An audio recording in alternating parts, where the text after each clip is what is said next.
So hey everyone, welcome back. So today, we're going to be talking about the solutions to these three problems. This is from the USA Team Selection Test for IMO 2021. This year has been a bit of unusual in terms of the format. So this is the only actual IMO TST. We had the TST selection test before this, but there's only one day of IMO TST, and it's these three problems. Yeah. So to say a little bit about, just before I start, a little bit of fun trivia about the problems. Problem 1 came around when we were trying to design problems for mock test in 2020. And I think what happened was we wanted, I forget the exact equation, but we had a number theory problem that was pretty silly. It was like a+b+c+d squared equals...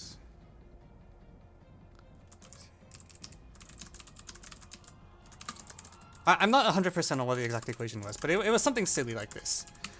And the equation that we set up was to make it factor as like AB minus CD, BC minus DA, and AC minus BD, and AD minus BC equals 0.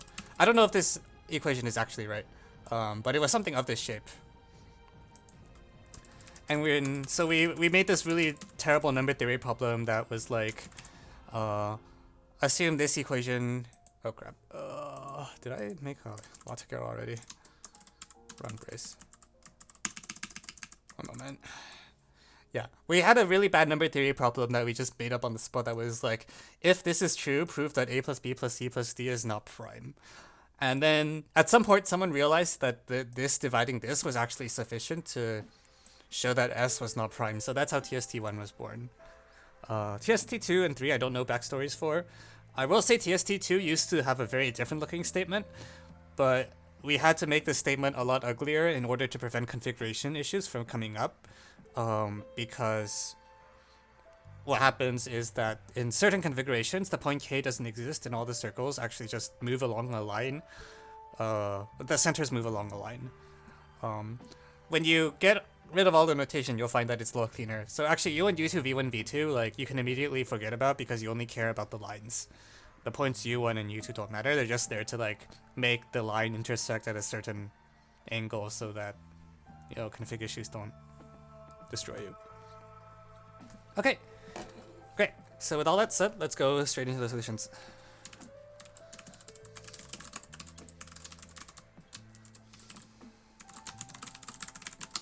So for TST1,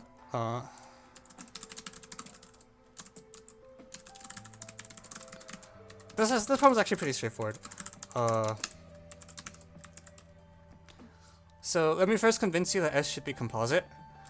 I think the most symmetric proof, there's various ways to do it, including like letting D equals minus A plus B plus C. But if S is prime, then the condition says that the polynomial, with coefficients mod s, f of s, this polynomial x minus a, x minus b, x minus c, x minus d. Let me call this like, whatever. Actually, it doesn't need a name. So this is a polynomial whose coefficients are in fs. And because s divides both the sum proper and this thing is even degree. So the shape of this polynomial is x to the 4 minus something x squared plus something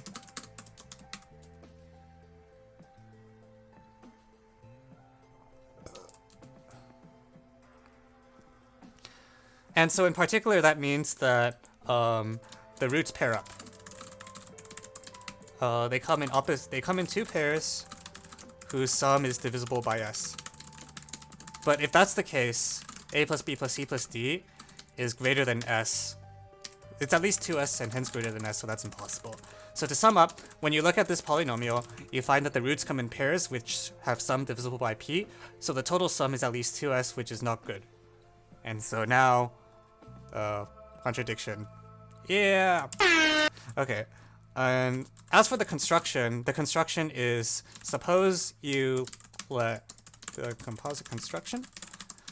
If s is composite, you can let s be w plus x times y plus z for numbers w, x, y, z, positive integers. And then what you do is you let a equals wy, B equals WZ, C equals XY, D equals XZ.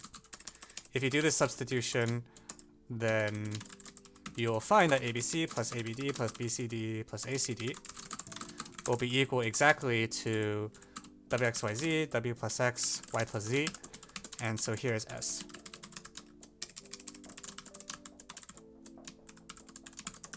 Alright, and then that's it.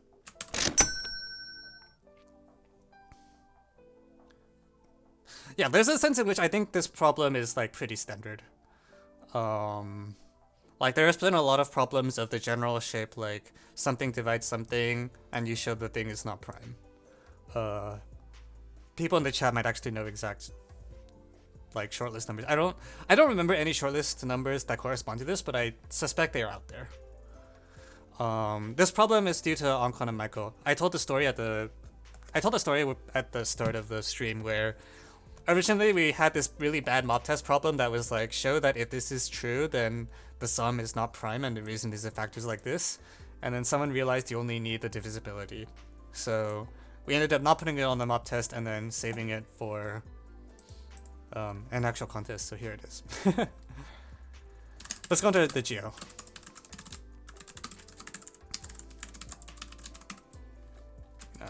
Problem 2. So I'm going to present two solutions to this. One is the super clean solution that was found by Vincent Huang. And the other is like the original like synthetic solution that doesn't require power of a point linearity. But for both solutions, the first thing you need to do is figure out where the fixed point is. And let me explain how you can find where the fixed point is.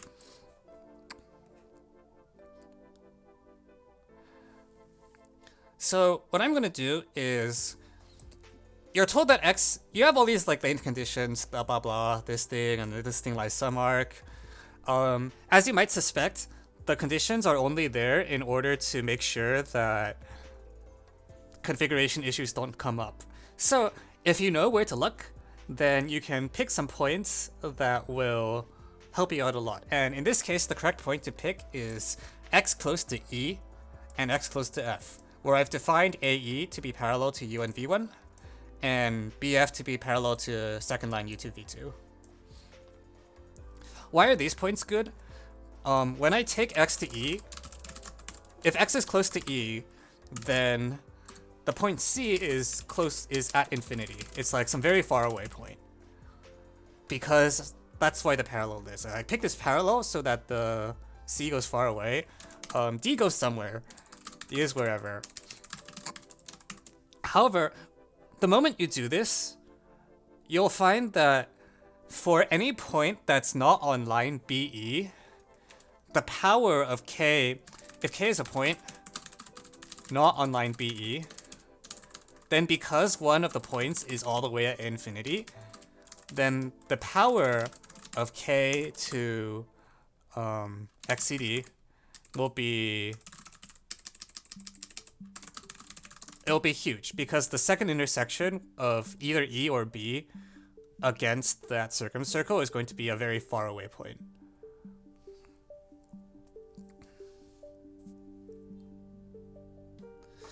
So K has to lie on BE if this is going to work.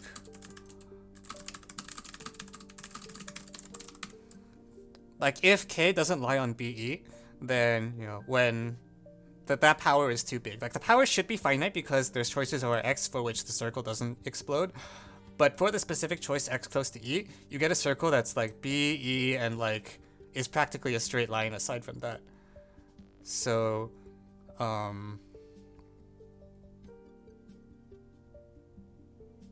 actually, is that true?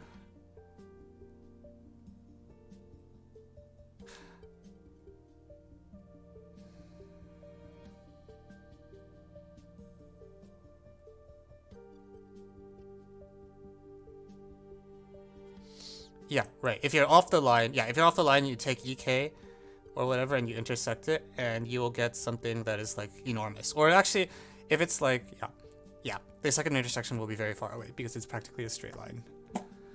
Cool. Okay. I got freaked out for a moment. Cool. So if the problem is going to be true, the fixed point has to be exactly K equals AF intersect BE.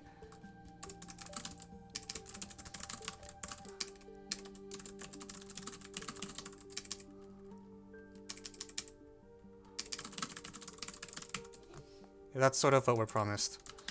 So now we're tasked with showing that the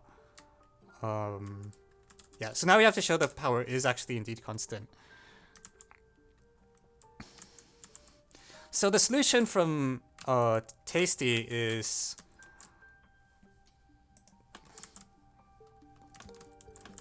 here's the kind of magical solution. One moment please while I check my notes. What we're going to do is we're going to define P and Q, these intersection points, and by straight angle chase, or by just Reims theorem, you can show that there's two cyclic quads. It's like P, let me get them right, BPCX and AQDX. It's a little hard to see in this diagram, so maybe I should make those lines more solid. But yeah, BP and CX, because this is parallel to this, so by Reims theorem, they are cyclic. Now the magical claim is going to be this linearity thing. I claim that power of k to xab plus power of k to xcd is always equal to power k of xad plus power, let me get this right.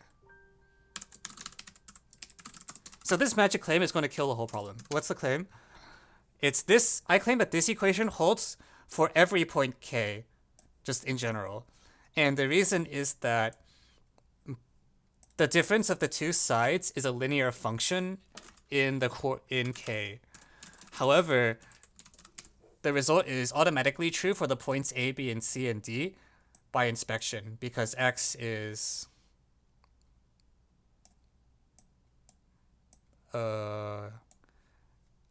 yeah, so for A, this guy and this guy goes away, so you want power to xcd and power to xbc being equal for the point A. But the point A, it's AC times AX. So it is indeed the same. Yeah, so this lemma is, I've never seen this lemma, and honestly, I'm not sure I'll ever see it again in my lifetime. But it's true, and you can check it just by linearity. Now, for the present problem, these three orange quads will now work, because XAB, the power of k to that, this is the power of k to the big circle, so it's fixed. XCD is the thing we want. XAD is the power of k to ka times kq. For the present problem, this is ka times kq. And for the present problem, this one is kp times kb. And that's it. Fixed, fixed, fixed, so this guy's fixed too. And that's the entire problem.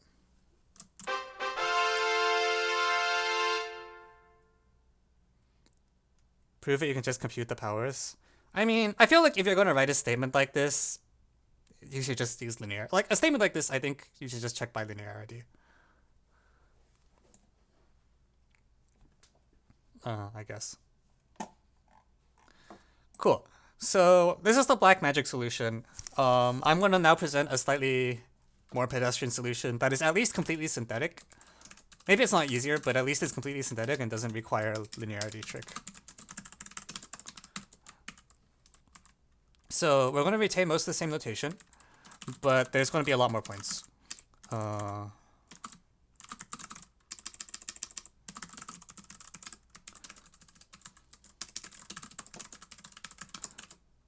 Where'd the music go?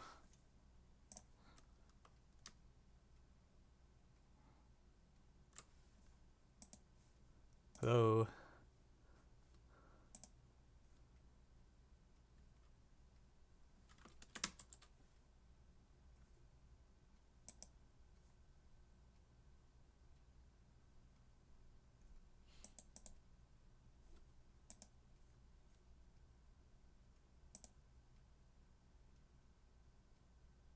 Oh man, all the music stopped playing.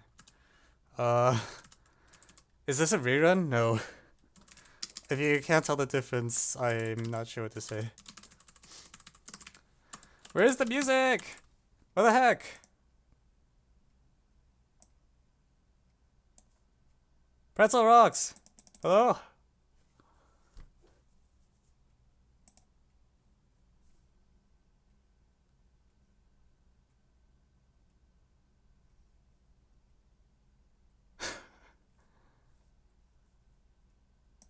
Oh, that's true. I guess the reruns would also say that's not a rerun.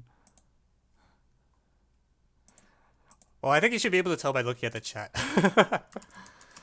Okay, wow, this is gonna be... I guess I don't get music.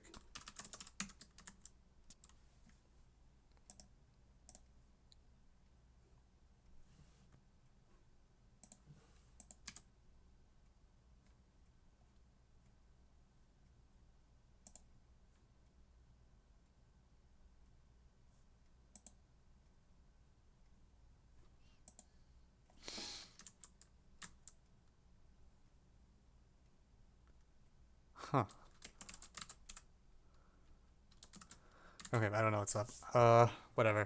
So...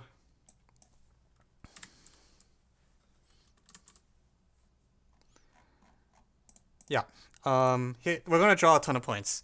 And basically the idea is that we're going to pick 2 points, x and x prime, and I'm going to want to show that the power of...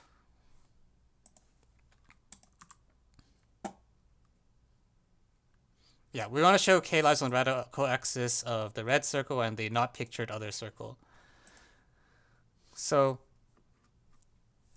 for the solution requires me to define one additional MathCount point, which is that I define let y be the second intersection of xcd with the entire circle. And I claim that by angle chasing, s and t lie on xcd as well. But actually, this is just by Reims theorem. Like, because EA is parallel to SC, by Reims theorem, XCD is going to also pass through... well, it's actually 2 parallels, but like... hang on. Which angles do I go through? Like, CSY is equal to this angle, AEY is equal to AXY. Yeah. Okay, so it's like this chord here and this guy here. Give you S and T lie on there.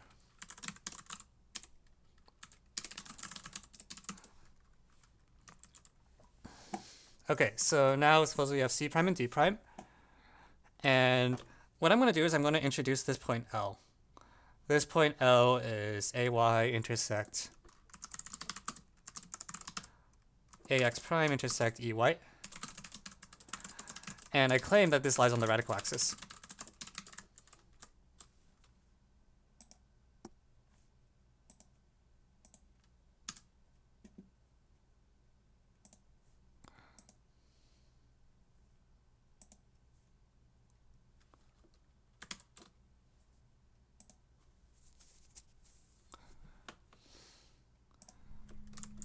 Oh, there we go.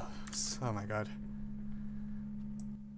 I've gotten so used to music that not having it was like, is all sorts of weird. So anyways, radical axis y will basically by power of a point. Like by Reims theorem, like this thing, LC prime times LX prime equals LS times LY, and LS times LY is the power of L. So L automatically lies on the radical axis.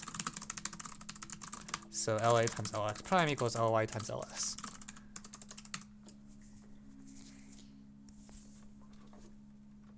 So this y is actually the key player. It's the one that does all the work. If you're able to get this point L, then the other point M, which is equal to Fy cap Vx prime, not pictured, does as well, sort of by a symmetric argument.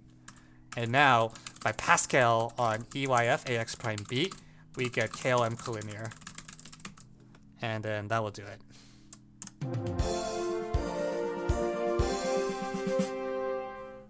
So this is the very short synthetic solution. Apparently I have a shout out to Anke for sweeping this test from 3VT.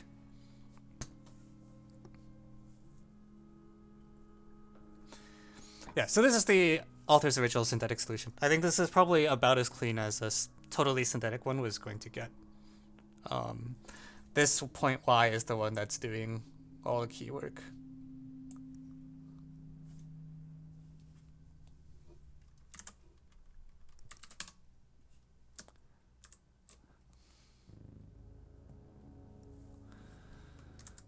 Okay, so,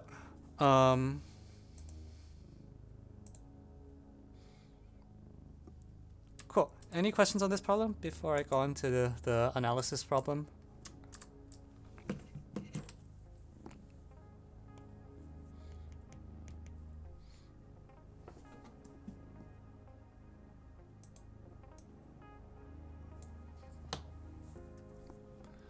All right.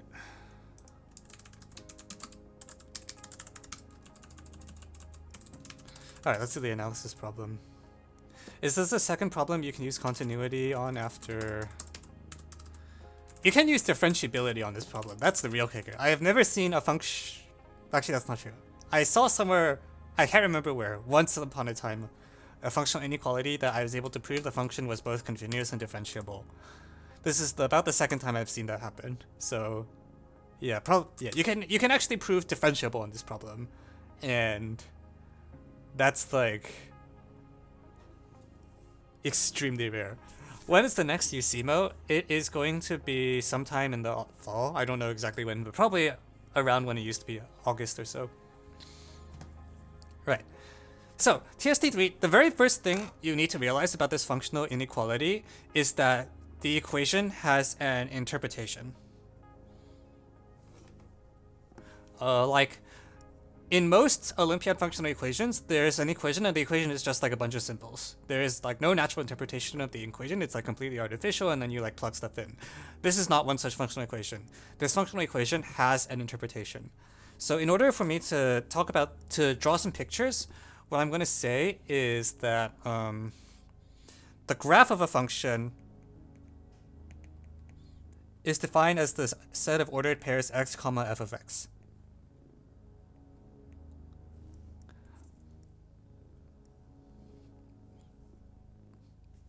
What do you expect? But like, I'm not going to.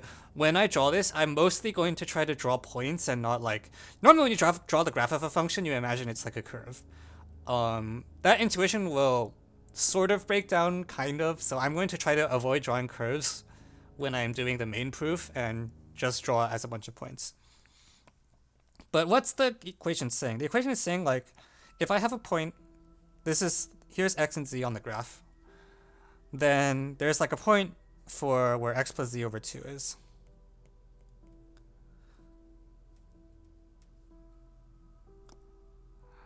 And if I have 2 points, I can draw this line. And there is a distance from x plus z over 2 to this line. Similarly, if there's any other point y on the graph, there's also a distance. And what the problem statement is saying, this right-hand side is the distance, is the green distance here. This is the left-hand side. And this is the right-hand side. So the equation in the problem is saying that for any 2 points, the distance is maximized at the midpoint over points y between x and z. So yeah, as I look at y, this right-hand side is the biggest. This is the biggest one, and any other point I pick will have a smaller value, like so. Okay, so that is an interpretation of the problem. I want to make this interpretation slightly different in a way that I think will be better off. What I'm going to do is I'm going to say, in fact, I'm going to draw the line through x plus z over 2, which is parallel to this red line, this red segment. Yeah, and then what the thing is saying is that inside this interval, every point of the graph is going to lie like in this region here. It will lie below this blue line. So if you've done any Olympiad inequalities and you've read my handout, you might have heard a thing that I call the tangent line trick. The way you think about it is that the problem is promising that the tangent line trick will work for the function over any interval at the midpoint of that interval. So if you want to draw a more well-behaved function, it would look like this. So that's what the problem is saying. The problem is saying that the problem is giving you the tangent line trick at the midpoint of every interval, and that's all you get.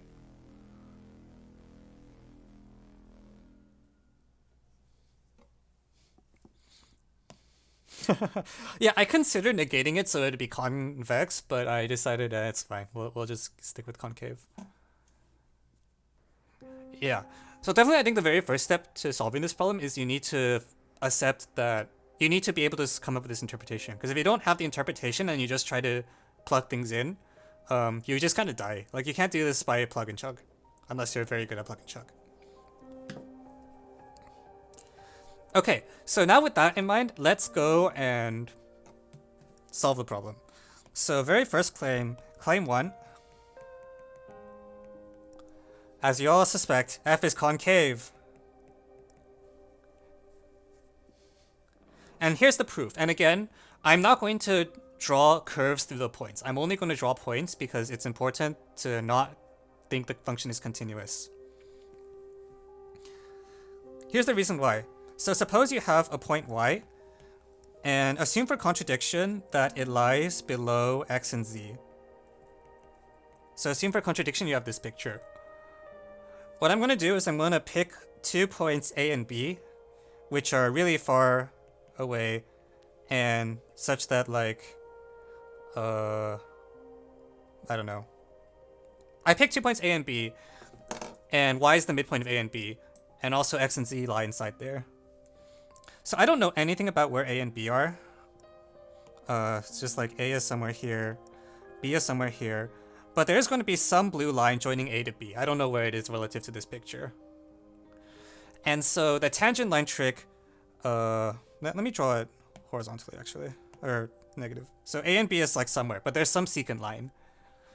And so by the tangent line trick, what's supposed to happen is that all the points between A and B lie on the line through y parallel to that secant. However, if y is below the secant of x and z, there's no way for them to both lie below the blue line. If the slope is positive, then you get a contradiction with x. If the slope is, or with z, and if you get a negative slope, like in this picture, you get a contradiction with x. I think. No, sorry, that's not true.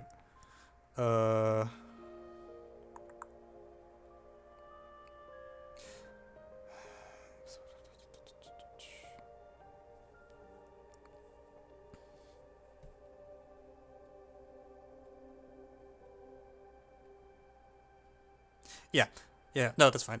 Yeah, so you cannot draw a line through y for which both x and z are below it. So now you're dead. Yeah. And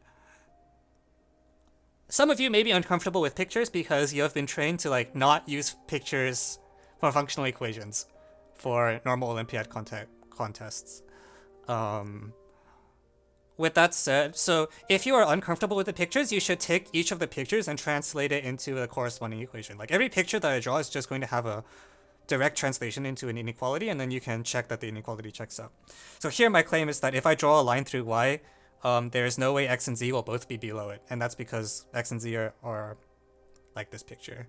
So this is a proof that f is concave with just the picture drawn, and again, if you are uncomfortable with the picture, you should convert it into an inequality. Okay, there's a question in the chat that says, does concave imply differentiable? This is false. Concave functions are not necessarily differentiable. For example, take the absolute negative of the absolute value function. That's a function that has a singularity at the origin, but it is a concave function. Nevertheless, I will say that claim 2, concave implies continuous. So I claim that every concave function is continuous.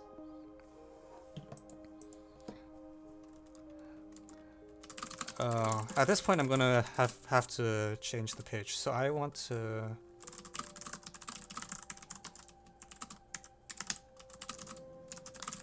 I want to quickly put in the PDF the picture of the problem statement so that we remember what the problem is asserting.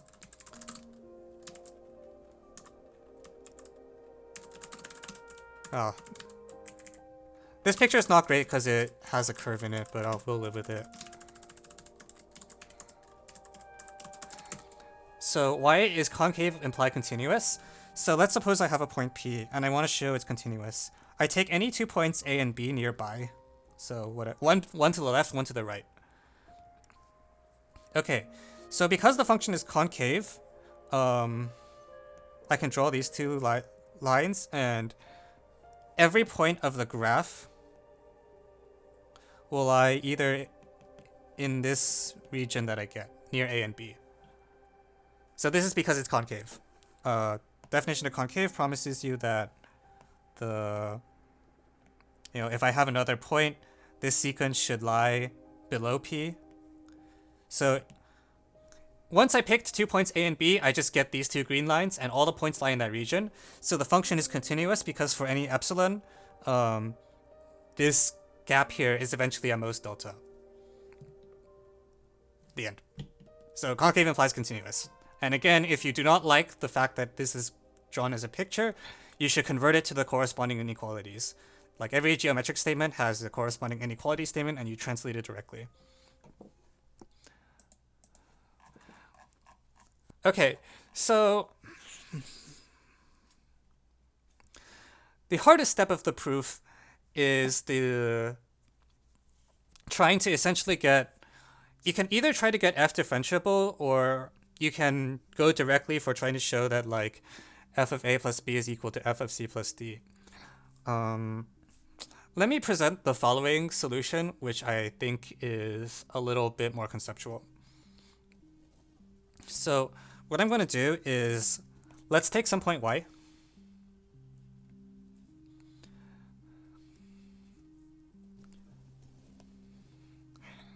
And we're going to take some point out here, some point out here. Basically what I'm going to do is I'm trying to show that... Oh heck, let me see what I'm doing. So when I have these 2 points all the way out here, you have these lines, and the slopes are far apart. The slopes are kind of far. Yes, we're already on question 3. This test review is going to be pretty short. So what I'm going to do is, for any distance, I'm going to define the function g of t is equal to like slope to the left minus slope to the right.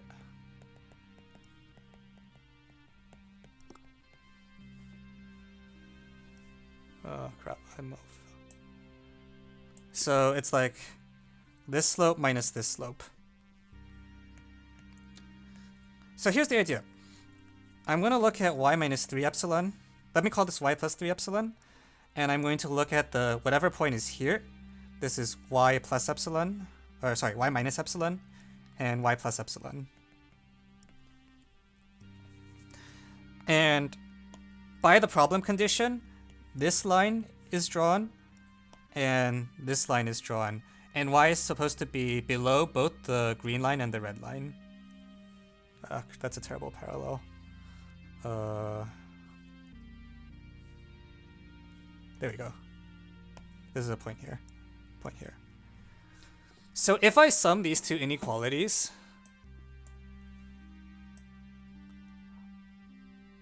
I have, what do they say? It says f of y is less than or equal to f of y minus epsilon plus epsilon times the slope, which is f of y plus epsilon minus f of y minus 3 epsilon over 4. Similarly, f of y is also at most f of y plus epsilon minus epsilon times f of y plus 3 epsilon. This is the red slope, right? Yeah. Minus f of y minus epsilon over 4. So the upshot is that when I sum these two inequalities, I will get the claim that g of epsilon turns out to be less than or equal to 3/5 g of 3 epsilon. So put another way, when I had these blue lines here, the slopes might have been far apart, but when I look at these two replacement lines, the slopes are closer together.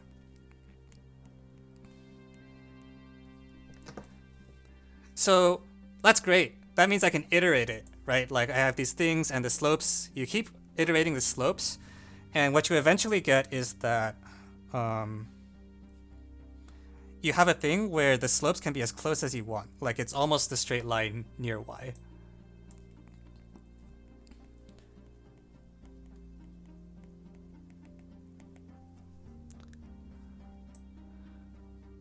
Is that clear?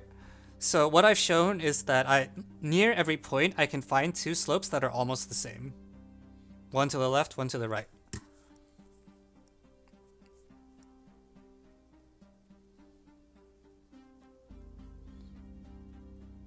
Okay, so why is this going to cause a problem? Well, what it's going to do is it's going to tell us that let's look globally. So suppose I have a point y here. Suppose I have A and B, and C and D are points like this, such that both the midpoints are, these are both the midpoint, alright? So this means that I can draw, what the problem statement promises is that the tangent line trick should work at y with these slopes. So if there are two different slopes, the thing looks like this, and so all the points have to lie in this region here. However, we have shown just to the left that I can find slopes that are very close together, very close to y. So I'm supposed to be able to find two slopes near here that are close together. And because of the gap here, this is impossible. So this picture is bad. And instead, the only conclusion that you draw is that in fact AB has to be parallel to CD.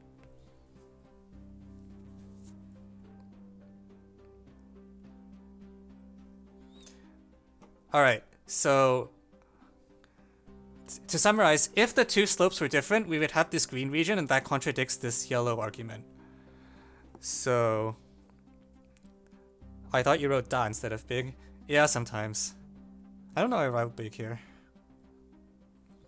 Let's fix that. Da. I think I was worried it was a subscript and it would be hard to read. But it's fine. Okay, so what does this mean? This means that if the slopes are equal like this all the time, then in particular, f of a minus, let me get this right.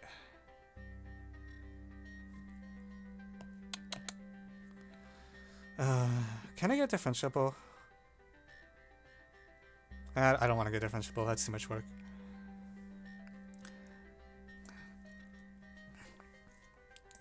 I'm just gonna keep following the script. The key is that at this point we know that the tangent line approximation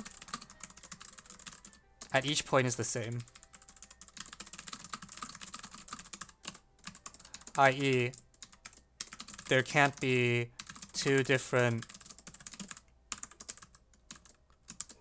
I'll call it bounding line. There can't be two different bounding lines at any point.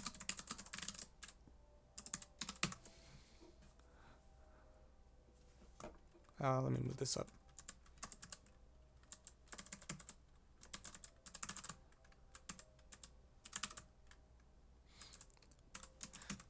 Okay, once you know this, this is basically the part that you can you're just fine. Because what happens is, suppose I have any 4-term arithmetic progression. 0, 1, 2, 3. I'm promised that these are parallel, alright? So if this is like a plus d, a plus 2d, a plus 3d. So this parallel condition promises me there should be a quadratic function through these points. And as you push the arithmetic progression, the same is true. Evan, you told us you should avoid graphs, you lied to us. Yeah, so I said it right at the beginning of the stream that this is going to feel weird to a lot of you because you've been told to not use pictures. So the two things I'm doing are, one, every picture I'm drawing corresponds directly to an inequality. Like if the picture makes you uncomfortable, you should write the corresponding inequality and check that it works out. Two is that when you look at all the pictures I've drawn, I drew what's called the quote-unquote graph of the function, but I'm not drawing a curve through any of the points. Like the graph is a set of points in the xy plane, and I'm not drawing them like a parabola or anything. I think even for functional inequalities, you should probably avoid graphs unless you have a good reason to want to use a graph. And this is a very... The thing that makes this problem different is that it's a functional equation that has an interpretation. Most functional equations or inequalities you see on MathCounts do not have an interpretation. They are just like an artificial like equation with symbols. And this is a very rare one where the equation has an interpretation and we're using it very hard throughout the whole thing. Okay, yeah. Anyways, because f of a plus 3d minus f of a over 3 is equal to f of a plus 2d minus f of a plus d over 1. D. What this tells us is that when you have 4 points in arithmetic progression, there's a parabola through them.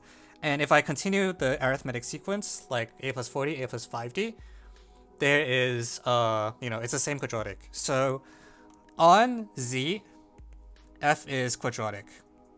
And for that matter, on q, f is quadratic. Because what you can do is you can take nested copies of z, with a denominator. And then you get f is quadratic on q. And once you combine that with f continuous, f is quadratic.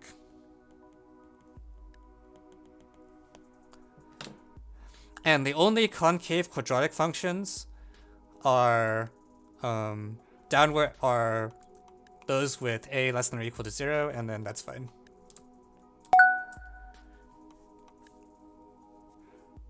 Do you watch GM Hikaru? Is that a chess grandmaster?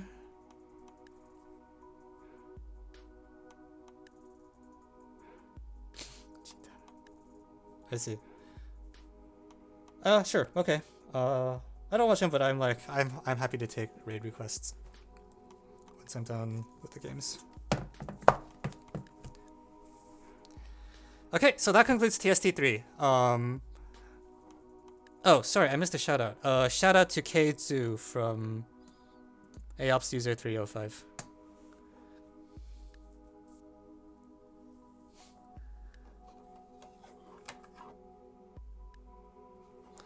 And from Epic Troll X Troll 3, shout out to Andrew Gu, Frank Han, and Gabriel Carroll. Thank you for contributing these problems. Thoughts on the Mert 2? I thought 2 was good. I also think it's really hard. It's not... 2 is pretty hard. 2 is in contention for Usmo 3.6. I actually think 3 is easier than 2, to be honest. I think 3 is a problem that there's a lot of difficulty in executing the details. However, I think nothing in the solution was very surprising to me. Like, once you know what the interpretation is, you kind of... The hardest part is this a+b+c+d argument with this parallel. This is the only place where I have to, actually... You'll notice that in this whole solution, the only time I actually wrote any equations was here. It's at this key junction where I am using the inequality twice to do this thing where I have 2 lines and I keep wedging them until they're,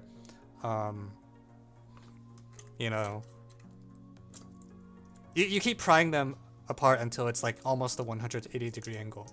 And because you can make that, because you can make that angle as wide as you want, then that will show that the approximations at each point are unique, which will blow the problem apart. Everything else, I think, is... Yeah, everything else I think is pretty straightforward. This is the